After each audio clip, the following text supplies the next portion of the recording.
नमस्कार, मी गणेश आवरी महाराष्ट्र टाइम्स वनमध्ये आपल्या सर्वांचं स्वागत करतो।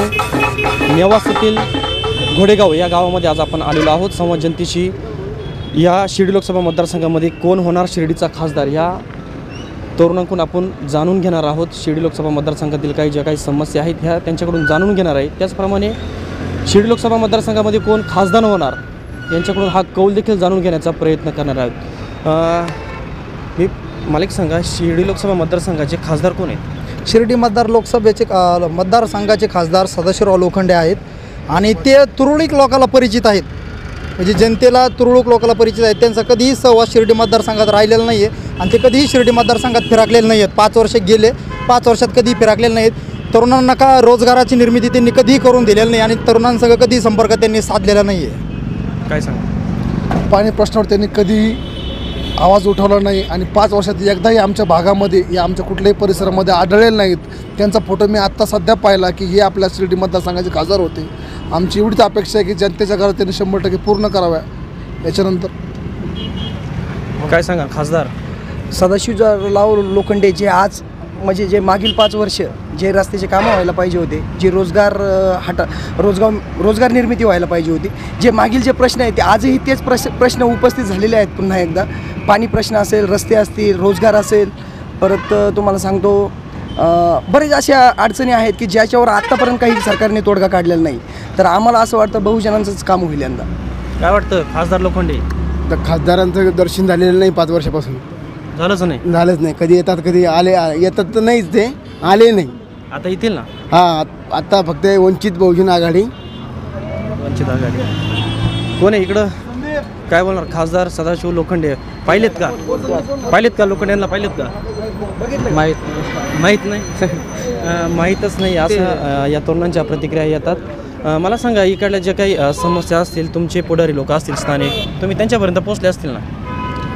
त्यांच्यापर्यंत समस्या पोचलेल्या आहेत, पण सध्या पाण्याची परिस्थिती खूप बिकट आहे आणि खासदार लोखंडे काही इकडे आले नाही पाणी प्रश्नासाठी, त्यांनी बघितले नाही। आणखी आता इथून पुढे बघतात का ते माहीत नाही।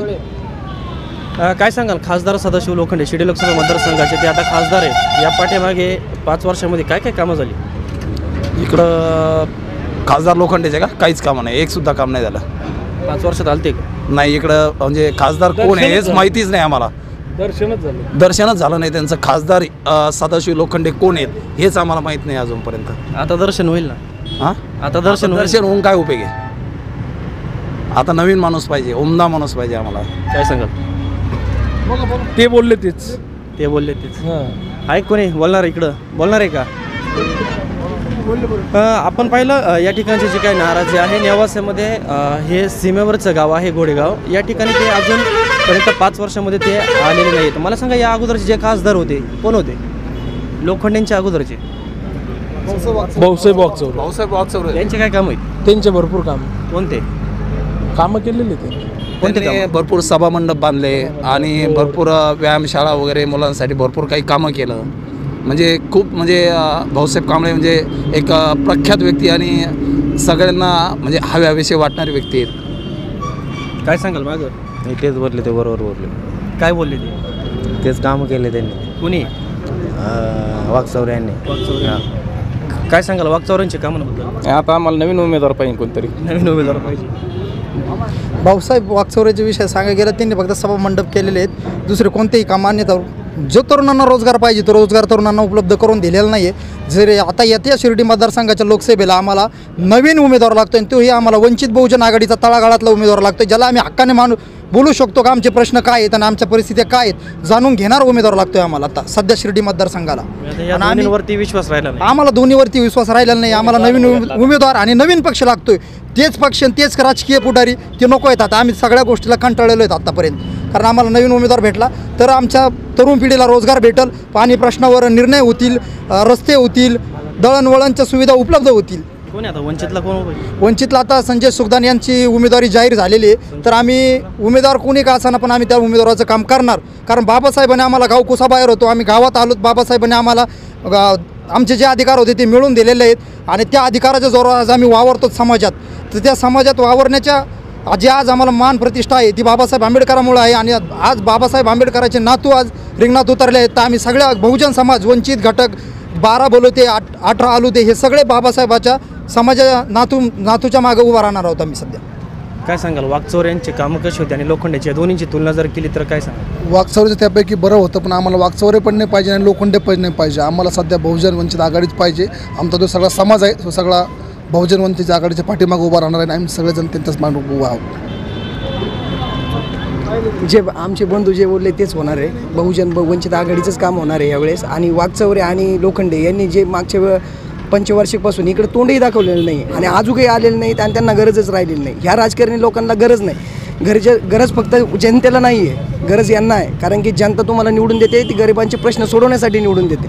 आत्तापर्यंत जर तुम्ही ते प्रश्न तसेच ठेवले असेल तर तुमची आम्हाला काहीच गरज नाही. आम्हाला नवीन आणि रक्ताचं पाणी करणारा उमेदवार पाहिजे. असे उमेदवार जर आणि ह्यापुढे ज्यावेळेस जनता जागेल तर एकही चुकीचा उमेदवारच्या हातामध्ये सत्ता इथून पुढे शिर्डी मतदारसंघाची जाणार नाही. काय गांधी की मोदी? गांधी की मोदी? वंचित आघाडी. वंचित आघाडी. ऐकून सर्वच कार्यकर्ते वंचित आघाडीचे या ठिकाणी नाव घेत आहे. पाठीमागचे तरुण बोलणार आहे का? काय तरुणांच्या काही समस्या आहेत का? तरुणांच्या आहेत का काही समस्या? बोल. आम्ही समस्या अशा भरपूर समस्या आहेत, पण त्यांनी त्या आतापर्यंत त्यांनी स्वतःहून त्यांनी कधी असं विचारलं नाही की कुणाला की तुमच्या समस्या काय आहेत. मग त्यांनी विचारायला पाहिजे होतं. आणि त्यांनी ते कसं करतात म्हणजे इलेक्शन आलं की ते फक्त जनतेला विचारतात आणि सिलेक्शन संपलं की ते येतच नाही इकडे. आता 5 वर्ष परत येत नाही ते थापा द्यायला येतात. थापा मारून होत नाही सर. काहीतरी केलं पाहिजे आणि आम्हाला ह्यावेळेस उमेदवार पाहिजे तो बहुजन आघाडीचा पाहिजे. आपण पाहिलं तरुणांची जी काही मागणी आहे वंचित आघाडीची या ठिकाणी मागणी होती. मला अगदी थोडक्यात सांगा, आता शिर्डी लोकसभा मतदारसंघामधून आता वंचित आघाडीचे उमेदवार आहेत, राष्ट्रवादी काँग्रेसचे भाऊसाहेब कांबळे देखील आहेत, अपक्ष भाऊसाहेब वाकचौरे देखील आहेत आणि सेना भाजपाचे सदाशिव लोखंडे आहेत. यांची जर लढत झाली नेमकी कशी लढत होऊ शकते? या नेवासामधून कशी परिस्थिती असेल माहीतच नाही. काय सांगा, काय परिस्थिती कशी राहील? कारण लोखंडे एक्झिट पोल नाही देऊ शकत. लोखंडे हा बघितलंच नाही इकडल्या भागातल्या लोकांनी. पाहिलेच नाही. एक्झिट पोल देऊ नाही शकत. एक्झिट पोल नाही देऊ शकत. काय सांगाल परिस्थिती कशी राहील? कोणते म्हणजे आता शिर्डीची का? आता शिर्डी लोकसभा मतदारसंघामध्ये वंचित आघाडीचे उमेदवार आहेत, सेना भाजपाचे सदाशिव लोखंडे आहेत, अपक्ष भाऊसाहेब वाकचौरे देखील आहेत आणि राष्ट्रवादी काँग्रेसचे भाऊसाहेब कांबळे आहेत. यांची लढत कशी होईल आणि परिस्थिती नेवासेमधून कशी असेल? नेवासेमधून वंचित आघाडीला बहुमत मिळेल आणि हमखास मिळेल.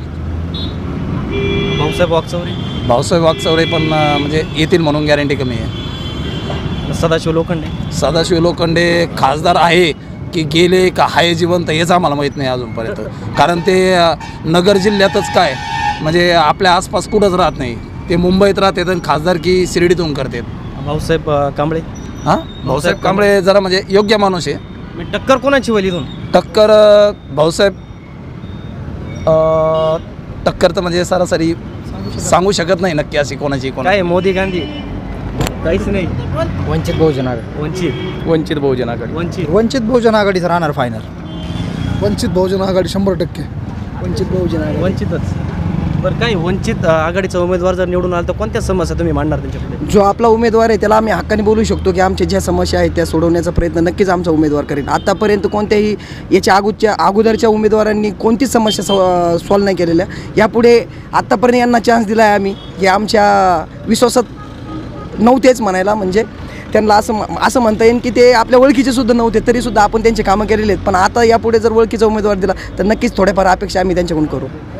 आपण पाहिलं या ठिकाणचे जे काही तरुण आहेत त्यांच्या अनेक समस्या देखील समजून घेतलेल्या आहेत. त्याचप्रमाणे वंचित आघाडीचा सूर या ठिकाणी जास्त आपल्याला घोडेगावमधून आपल्याला पाहायला मिळतोय. मात्र आता नेवासाच्या आजूबाजूचे जे काही गावं आहेत त्या गावांमधून नेमकी कोणता उमेदवार पुढं असणार आहे हे आपल्याला येत्या काही दिवसामध्ये चित्र स्पष्ट होणार आहे. आपण इथंच थांबते, पुन्हा भेटूया नवीन गावामध्ये. धन्यवाद.